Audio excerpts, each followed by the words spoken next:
Hi guys, welcome to Rosy's kitchen. ఈరోజు నేను అమ్మవారికి వడిబియ్యం ఎలా పోయాలో చూపించబోతున్నాను. చాలా సింపుల్గా వడిబియ్యం అంతా సిద్ధం చేసుకోవచ్చండి. ఎలా చేయాలో చూద్దాము. కిలోంపావు కానీ 5 కిలోలు కానీ బియ్యం తీసుకుని దాంట్లో 1 స్పూన్ పసుపు వేసుకుని కొంచెం ఆవు నెయ్యి వేసుకుని ఇలా చూపించిన విధంగా కలుపుకొని పక్కకు పెట్టుకోవాలి. తర్వాత 5 కొబ్బరి కొడుకులు, నెక్స్ట్ 5 ఖర్జూరాలు, 5 ఒక్కలు, 5 పసుపు కొమ్మలు ఇలాగ చూపించిన విధంగా పెట్టుకోండి. తమలపాకులు ఒక 10 తమలపాకులు తీసుకుని 2 ఇలాగా చూపించిన విధంగా సెట్ చేసుకోవాలి.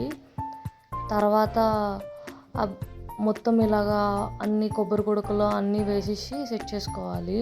నేనైతే బల్కంపేట అమ్మవారికి రెడీ చేస్తున్నానండి ఈ వడిబియ్యము. నెక్స్ట్ వచ్చేసి ఒక శారీ, బ్లౌజ్ పీస్, గాజులు, మళ్ళీ తాంబూలం ఒకటి సెట్ చేసుకోవాలన్నమాట. 2 మళ్ళీ తమలపాకులు తీసుకుని దాంట్లో పసుపు కుంకుమ అన్నీ రెడీ పెట్టుకుని ఇలాగ చూపించిన విధంగా సిద్ధం చేసుకుని 2 అరటిపళ్ళు కూడా పెట్టండి. మనకి ఏది వీలైతే ఆ పళ్ళు పెట్టచ్చు, అరటిపళ్ళు అనే కాదు. సో నెక్స్ట్ పువ్వులు కూడా పెట్టచ్చు. తర్వాత వచ్చేసి మనము తోచినంత డబ్బులు కూడా పెట్టాలి. 0 రాకుండా పెట్టండి. లైక్ 21, 51, 101 అలా పెట్టండి. ఇంతే అండి, అమ్మవార్లకి వడిబియ్యం ఈ విధంగా పోస్తారన్నమాట.